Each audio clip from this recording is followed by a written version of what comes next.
वाह, क्या आईपीओ है। तो आईपीओ मार्केट काफ़ी ज़्यादा गुलजार है, तो एक एक करके ज़रा सारे आईपीओस के ऊपर चर्चा करनी ज़रूरी है। कौन कौन से आईपीओ खुले हैं, किस तरह के सिचुएशंस हैं और उनमें करना क्या चाहिए। सबसे पहले तो जो आईपीओ पिछले खुले हुए हैं उनके ऊपर एक एक करके नज़र डालिए। पहला आईपीओ लेकर आइए एलन बेरी इंडस्ट्रियल गैसेस का। तो ये आईपीओ वो आईपीओ हैं जो खुले हुए हैं। इस आईपीओ की डिटेल आपके सामने है। ये 24 से लेकर 26 जून के बीच में आईपीओ खुला रहेगा और इस आईपीओ में जो प्राइस बैंड है वो आपकी स्क्रीन पर है। कुछ करीब 452 करोड़ रुपए के आसपास ये ओएफएस से जुटा रहे हैं और ये 1 जुलाई के आसपास की इसकी लिस्टिंग होते हुए दिखाई पड़ेगी। एक दो चीज़ें और हैं, इस आईपीओ के ज़रिए जो रकम जुटाई जा रही है उसमें कुछ इस्तेमाल डेट के रिपेमेंट के लिए हो रहा है और कुछ इस्तेमाल जो कंपनी करने जा रही है वो अपने नए केपेक्स या नए प्लांट के केपेक्स के लिए करने वाली है। मैनेजमेंट से भी मैंने बातचीत की, कंपनी इंडस्ट्रियल गैसेस के अंदर है। मेजर ब्रोकरेज हाउसेस की जो रिकमेंडेशन है यहाँ पर, उसमें कुछ ब्रोकरेज हाउसेस यहाँ पे रिकमेंड की राय दे रहे हैं और कुछ ब्रोकरेज हाउसेस जो हैं वो यहाँ पर अवॉइड की या फिर न्यूट्रल साइड की राय दे रहे हैं। Anand Rathi may apply, Axis not rated, BP equities apply, Canara apply और कैपिटल मार्केट अप्लाई साइड की रेटिंग दे रही है और मारवाड़ी सिक्योरिटीज एसबीआई का ऐप भी यहाँ पर अप्लाई की रेटिंग दे रहे हैं। तो एलन बेरी में मेजर अप्लाई है, माइनर साइड पे आप मान के चलिए कि ब्रोकरेज हाउसेस की जो राय है वो मोर और लेस आपको न्यूट्रल साइड की ही राय दिखाई पड़ रही है। दूसरा आईपीओ जो है वो है ग्लोबल सिविल प्रोजेक्ट का आईपीओ। वो लेकर आइए जरा स्क्रीन पर। ग्लोबल सिविल प्रोजेक्ट जो है वो करीब ये पूरा फ्रेश इशू है इस कंपनी का। 24 से 26 जून के बीच में आईपीओ खुला रहेगा।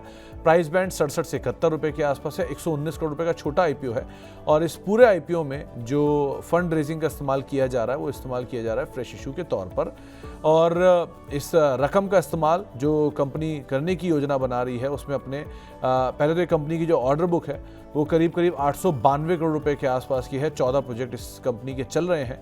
अपनी वर्किंग कैपिटल की रिक्वायरमेंट के लिए इस रकम का इस्तेमाल किया जाएगा और 14 करोड़ रुपए के आसपास कंपनी केपेक्स में भी इस्तेमाल करेगी। सो फार जो सब्सक्रिप्शन है वो 12 गुना अब तक सब्सक्राइब हो चुका है और यहाँ पर 3 ब्रोकर्स की तरफ से एक रिकमेंडेशन आते हुए दिखाई पड़ी है।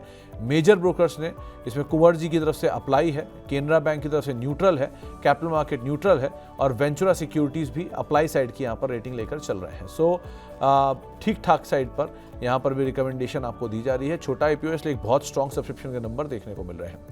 कल्पतरु लिमिटेड 24 से लेकर 26 जून के बीच में ये आईपीओ खुला रहेगा।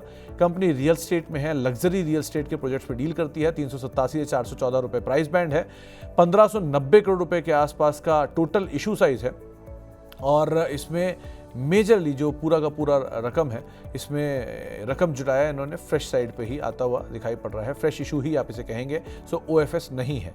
सब्सक्रिप्शन के नंबर्स भी ठीक ठाक पर साइड पे ही सो फार देखने को मिल रहे हैं।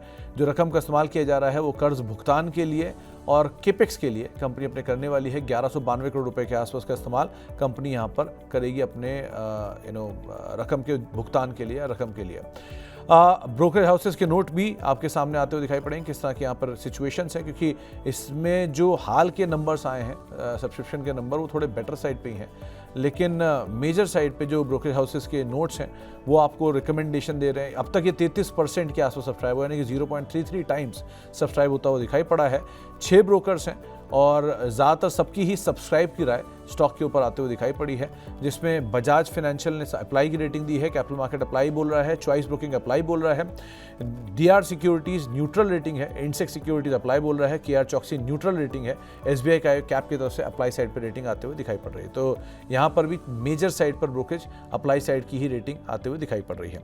संभव स्टील ये आईपीओ आज से खुला है, तो जरा इस आईपीओ की डिटेल भी आपकी स्क्रीन पर आते हुए दिखाई पड़ेगी।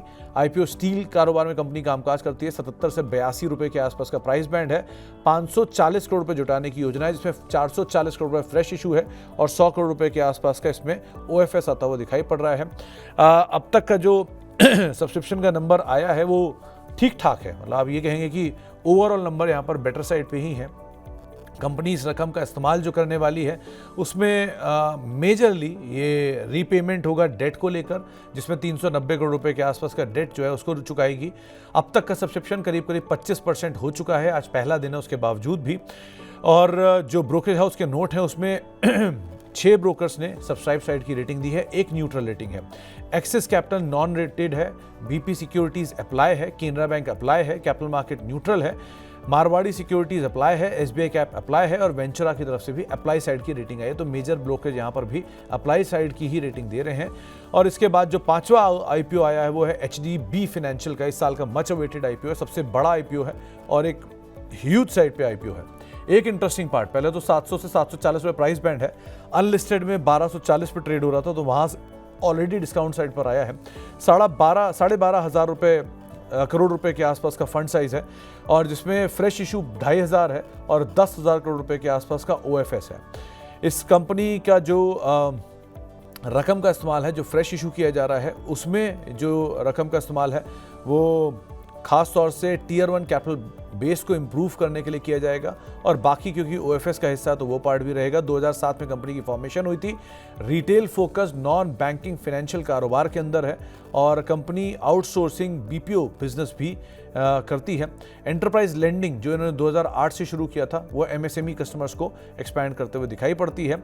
अब कंपनी में जो मेजर ब्रोकरेज हाउस की रिकमेंडेशन है उसमें 7 ने सब्सक्राइब की राय दी है और बाकी कौन कौन से नाम है उसमें कुंवर जी की अप्लाई रेटिंग है, Aditya Birla money apply rating है, बजाज फाइनेंशियल अप्लाई रेटिंग है, केनरा अप्लाई रेटिंग है, कैपिटल मार्केट में अप्लाई रेटिंग है, सेंट्रम अप्लाई रेटिंग है, डीआर चौकसी अप्लाई रेटिंग है, केआर चौकसी अप्लाई रेटिंग है, निर्मल बैंक अप्लाई रेटिंग है और एसबीआई कैप की भी अप्लाई रेटिंग है। शेयर खान की तरफ से भी अप्लाई रेटिंग दी गई है। तो मेजरली सभी की तरफ से अप्लाई रेटिंग है, लेकिन आईपीओ साइज बड़ा है।